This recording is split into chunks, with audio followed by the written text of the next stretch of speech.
Assalamualaikum warahmatullahi wabarakatuh.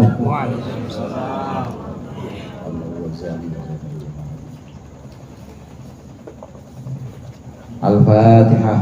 A'udzubillahi minasyaitonir rajim. Bismillahirrahmanirrahim. Alhamdulillahirabbil alamin arrahmanir rahim maliki yaumiddin. Iyyaka na'budu wa iyyaka nasta'in. Ihdinas siratal mustaqim. Shiratal ladzina an'amta 'alaihim ghairil maghdubi 'alaihim waladdallin. Alhamdulillahi jalla wa ala ahmaduhu ala jami'il ala. Asyhadu an la ilaha illallah wahdahu la syarika lah. Wa asyhadu anna Muhammadar Rasulullah. Asyhadu anna Muhammadan abduhu wa rasuluh. Allahumma shalli ala sayyidina Muhammadin alladzi tasallahu bihi fadailah wa ala alihi wa sahbihi alladhina nalu darajatil ula amma ba'du. Segenap jamaah Majelis Ta'lim Al-Hidayah, bapak-bapak, ibu-ibu, khusus para ustaz, para hujjah, hadirin sekalian yang dirahmati oleh Allah. Alhamdulillah malam hari ini kita melanjutkan kembali pengajian kitab Bidayatul Hidayah. Mudah-mudahan yang tadi sudah dibaca dan yang akan kita baca menjadi sesuatu yang bermanfaat dunia akhirat. Amin ya rabbal alamin. Pembahasan terakhir kemarin tentang cara-cara kita memilih teman. Hendaklah kita memilih teman orang soleh, bukan orang fasik. Orang fasik itu orang yang sudah terbiasa melakukan dosa-dosa, terutama dosa-dosa besar. Jadi dia sudah terbiasa, sudah jadi profesi. Dosa sih jadi profesi dan biasaan, sehingga hatinya sudah tidak peka lagi terhadap dosa-dosa. Udah biasa aja. Orang kalau biasanya baru anyaran maksiat, baru dosa pertama kali, itu dalam hati masih ada penolakan. Kayaknya nggak enak dah. Kayaknya nggak enak dah, pasti begitu. Tapi kalau udah biasa, akhirnya hilang perasaan nggak enak itu. Nah, orang fasik demikian. Orang fasik karena terbiasa dia melakukan dosa-dosa besar, maka hatinya tidak peka lagi terhadap teguran-teguran kata hati. Yang seperti ini jangan kita jadikan teman. Kata Allah Subhanahu wa taala dalam surat Al-Kahfi, "Walam tuti' man aghfalna qalbahu an dzikrina wattaba'a hawahu wa kana amruhu furuta." Janganlah kalian menuruti, janganlah kalian mengambil teman orang yang hatinya lalai dari mengingatku, dan urusannya itu urusan-urusan yang berlebihan dalam hal dosa. Dosanya dosa berlebihan. Kalau dosa kecil-kecil sih masih wajar Pak, Bu. Kalau bapak masih bapak-bapak dan ibu-ibu dosanya masih kecil-kecil wajar. Tapi kalau dosanya ada dosa besar tidak bisa dianggap wajar. Karenanya orang yang hatinya lalai dari mengingat Allah ini jangan dijadikan teman. Demikian juga kita jangan sampai hati kita lalai dari mengingat Allah. Mengingat Allah itu cahaya. Lupa kepada Allah atau mengingat selain Allah itu gelap. Kalau hati kita Allah terus, Allah, diajak ngaji tujuannya apa? Allah, pergi ke pasar tujuannya apa? Allah, kita narik gojek tujuannya apa? Allah terus hati kita. Nah, kalau seperti itu insya Allah kita tidak akan terjerumus dalam dosa-dosa besar. Tapi kalau dalam hati yang diingat bukan Allah, duit, yang diingat jadi idola, yang diingat jamaah, maksud jamaah pada dia, jamaah yang diingat audiens, hadirin biar pada dengerin semuanya. Kalau yang diingat itu udah pasti lalai pada Allah. Nah, kalau lalai kepada Allah ini rawan terjerumus ke dalam dosa-dosa. Jangan jadikan teman orang-orang yang hatinya lalai, tidak mengingat Allah tapi mengingat selain Allah. Yang diingat gimana supaya populer, yang diingat gimana supaya duitnya banyak, yang diingat gimana supaya orang-orang cium tangan bolak-balik sama dia. Hatinya itu yang diingat, itu orang yang lalai. Tapi kalau yang diingat Allah itu orang yang awas. Ambil teman yang seperti ini, itu orang yang hatinya senantiasa mengingat Allah. Jangan ambil orang yang hatinya mengingat selain Allah. Ya, orang sini mah nggak ada orang, kalau bini orang Jawa nggak pernah minta uang Pak, nggak pernah, tapi duit minta duit. Jadi nggak pernah ingat uang. Kalau istri orang Jawa mah ingatnya apa? Duit. Harto sipun pundi. Nah, yang berikut ini masih menjelaskan berteman dengan orang fasik itu hatinya sudah tidak peka, maka membuat kita tertular. Kita akan tidak peka juga terhadap dosa-dosa karena membiarkan diri kita bersama orang fasik. Akhirnya biasa berteman sama orang yang tukang mabok, tiap hari melihat begitu, akhirnya melihat mabok itu biasa aja, nggak dosa. Berteman sama orang yang suka judi, akhirnya walaupun nggak ikut judi, tapi anggap judi itu akhirnya biasa, bukan satu dosa. Itu yang namanya hati ikut lalai, jadinya tertular dengan teman yang dijadikan sebagai teman yang orang fasik itu akan tertular. Jadi menganggap maksiat-maksiat yang dosanya besar itu dianggap ringan karena udah terbiasa melihat itu. Dan pada bagian berikut ini ditegaskan lagi oleh Imam Ghazali, tegaskan bahwasannya ada maksiat yang dalam keseharian kita menganggapnya ini remeh, padahal itu dosa, dan itu dosanya lebih besar dibanding dosa-dosa yang lain yang membuat sesuatu itu viral atau membuat sesuatu itu terekspos. Ada contoh di sini yang disebutkan oleh Imam Ghazali. Qala al-mu'allif rahimahullah wa nafa'ana bihi wa bi ulumihi fid dharain amin. Walidzalika hana 'alal qulubi ma'siyatul ghibati liulfihim laha. Walidzalika, dan karena itu hana menjadi ringan, 'alal qulubi atas hati, menjadi ringan maksiatul ghibati, maksiat ghibah, rasan-rasan ngomongin keburukan orang, menjadi ringan liulfihim karena jinaknya atau karena biasanya hati mereka, lunaknya hati mereka laha kepada ghibah. Walau ra'aw khataman min dhahabi, apabila mereka melihat cincin emas, au malbusan atau pakaian min haririn dari sutra, mereka lihat ala faqihin, ada pada diri seorang alim, seorang ahli agama, lastadda inkaruhum, maka akan sangat berat atau akan sangat dahsyat inkaruhum, pengingkaran mereka alaihi kepada faqih, kepada orang alim itu. Wal ghibatu, sedangkan ghibah asyaddu, itu lebih parah min dalika, dari cincin emas yang ada di tangan orang alim. Kenapa kita menganggap dosa-dosa yang sebenarnya besar itu jadi kelihatan remeh dan hati kita enggak terketuk, hati kita nganggap biasa aja karena kebiasaan berteman orang fasik. Begitu juga contoh di sini Imam Ghazali mencontohkan kebiasaan berteman sama orang tukang gibah, nganggap gibah itu biasa. Gibah ini ada dalam keseharian kita, ngomongin borok saudaranya. Udah ketahuan saudaranya lagi sakit atau lagi banyak kesulitan, bukannya dibantu tapi malah diomongin. Emang biarin aja, biarnya makan tuh diomongin. Emang apa bang? Itu karena anaknya masuk penjara kan, itu gara-gara dia juga tuh diomongin jadi panjang namanya gibah. Gibah ini ada dalam keseharian kita.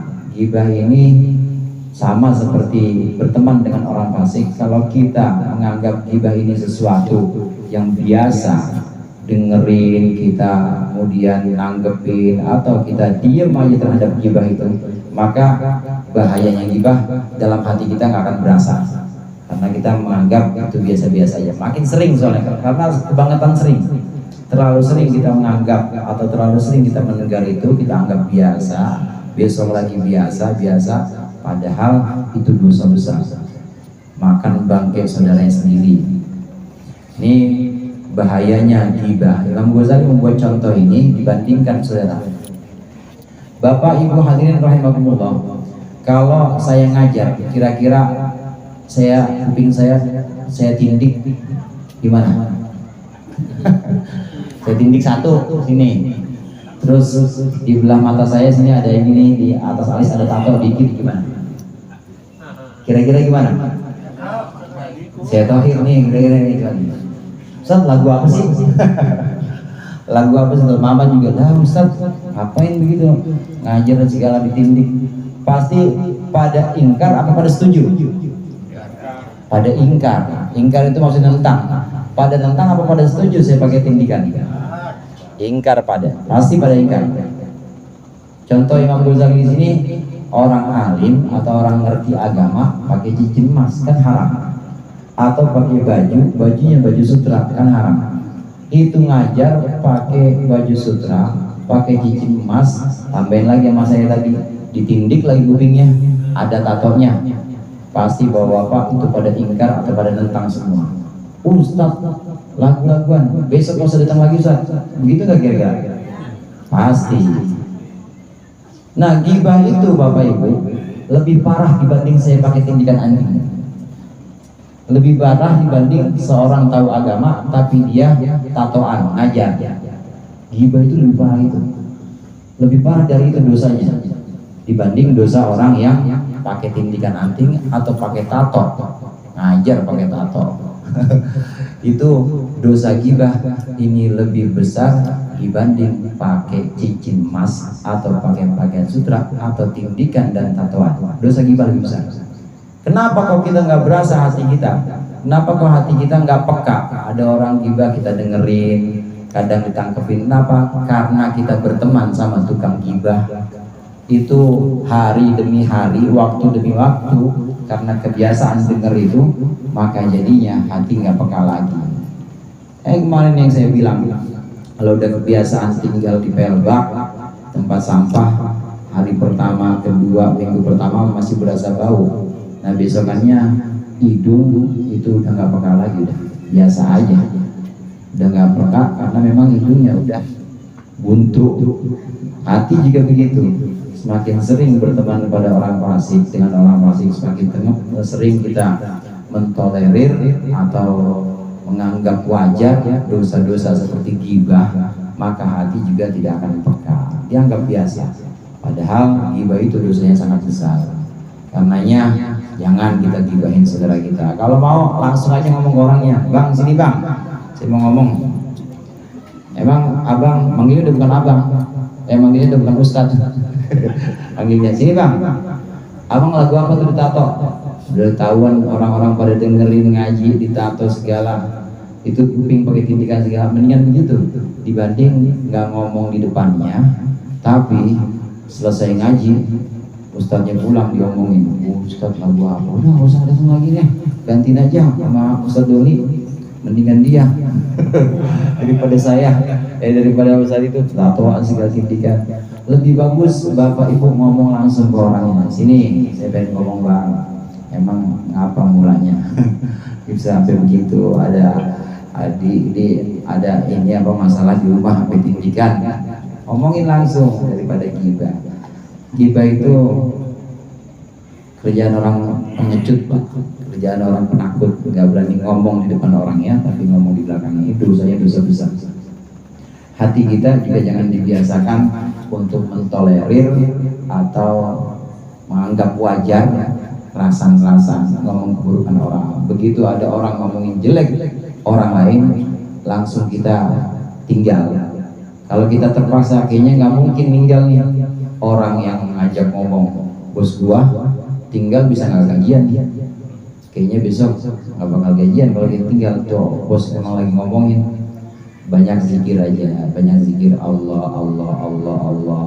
Terus kalau dia nanya, diam aja loh, gajah ngomong. Iya bos, saya pamit boleh bos, ini udah ditungguin di rumah ada orang.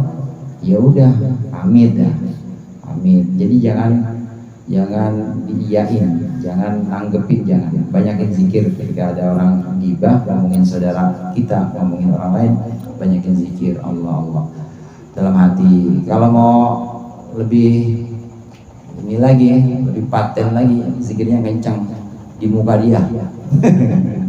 Di muka dia, astagfirullahaladzim, astagfirullahaladzim, astagfirullahaladzim. Ngapa lu diajak ngomong begitu?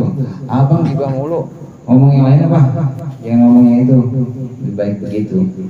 Jadi cara menghindarkan gibah itu, orang yang ngomongin, kita diajak ngomongin orang, cara menghindarkannya dengan zikir atau dengan kita tinggal saja. Satu waktu saudara Siti Aisyah pernah bilang kepada Rasulullah SAW.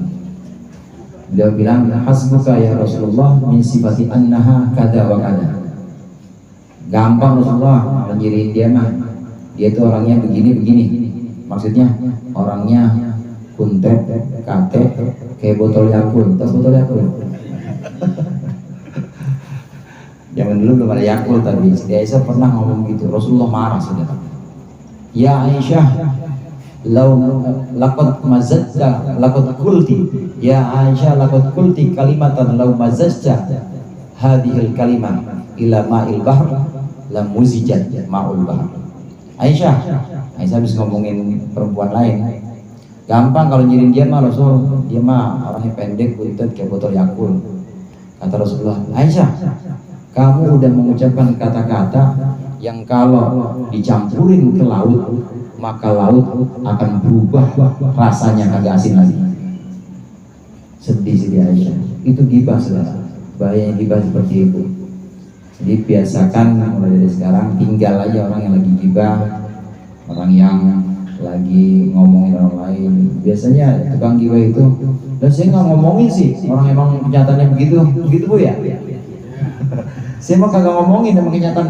Justru yang kenyataan itu namanya gibah. Kenyataan yang namanya gibah. Misalnya Bang Jajam, ini ada kan orangnya? Nggak gibah berarti kalau ada orangnya.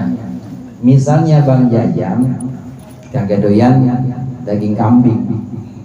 Nah, nggak ada orangnya, kita omongin, dah dia mah badan kagak ada isinya, dia makannya begitu aja, makannya kagak pernah makan tempe jengkol tahu, tempe jengkol udah itu aja, diomongin tuh. Omongan yang kira-kira kalau orangnya dengar, kalau Bang Jajang dengar pasti kesal, pasti nggak suka. Dan memang kenyataannya begitu. Itu namanya gibah. Gibah memang membicarakan kenyataan buruk yang kalau pemiliknya atau orangnya dengar pasti gak suka. Tapi kalau orang yang dengar suka bukan gibah.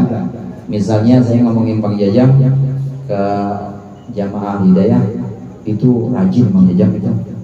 Mungkin RW kalau nggak ada Bang Jajam mah nggak bisa jalan. Acara-acara juga di lingkungan dia, itu bukan gibah kalau itu. Nah ini omongan yang kalau didengar oleh orangnya pasti nggak suka. Walaupun itu kenyataan, itu namanya gibah. Jadi kalau orang ngeles itu mah kenyataan Ustaz, saya ngomong begitu bukan gibah. Justru gibah itu kenyataan. Kalau bukan kenyataan namanya fitnah atau buhtanun adzim. Kalau bukan kenyataan itu namanya fitnah, ngada-ngada. Orang Bang Jajam juga doyan. Bang Jajam lagi ya? Biar nggak semeluas. Orang nggak doyan kambing, ya kan nggak doyan kambing banyak. Tapi kita omongin nih di majelis nggak ada orangnya, kita omongin Bang Jajam ya, itu kambing satu baskom dia semua yang ngabisin.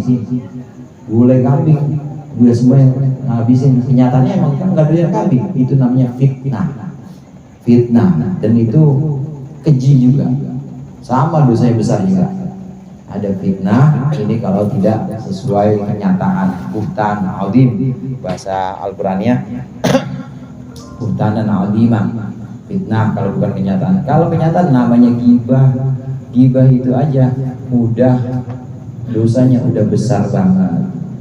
Kenapa kita terbiasa atau sekelompok masyarakat terbiasa dengan gibah, dianggapnya ya wajar-wajar aja karena bertemannya sama tukang gibah. Karena berteman itu bisa mencuri atau bisa menularkan tabiat kita, sifat kita yang baik itu bisa mencuri sifat orang lain yang buruk, jadi nular pada diri kita. Karenanya cari teman yang jauh dari maksiat, artinya dosa-dosa besar itu dia tidak pernah melakukannya, nggak pernah gibah. Cari teman orang-orang soleh, cari teman yang senang sama akhirat, teman yang ngapa-ngapainnya semua diukur sama akhirat. Ada orang yang memang tujuannya semua buat akhirat, dia kerja ya buat akhirat karena wajib diperintah kerja oleh Allah dan diperintah untuk nafkahin keluarga. Dia masuk kantor tujuannya akhirat, dia masuk kantor karena pengen melayani masyarakat, memang wajib karena itu yang diamanatkan oleh Allah buat dia. Dia ke pasar memang wajib diperintahkan oleh Allah. tujuannya atau orientasinya semua akhirat. Nah, cari teman yang begitu, teman yang seperti itu, yang tujuannya akhirat, tujuannya bukan dunia, itu yang kita jadikan teman. Jangan ambil teman yang tujuannya atau yang terkenal sebagai tukang cari dunia, tukang cari dunia atau pemburu dunia. Cuma pemburu dunia ini Bapak Ibu nggak harus orang kaya. Jadi jangan kita lihat orang kaya terus itu orang cinta dunia, belum tentu. Ada orang kaya, jangan terus langsung kita vonis itu orang pemburu materi, pemburu dunia, belum tentu. Jadi nggak bisa diukur dengan ukuran zohir atau lahiriah, itu nggak bisa. Kadang ada orang miskin tapi hatinya pemburu dunia juga, ada yang seperti itu. Ada orang kaya juga yang hatinya sebenarnya pemburu akhirat. Jadi kekayaan yang ada di tangannya, yang Allah amanatkan kepada dia, nggak pernah ada di hatinya.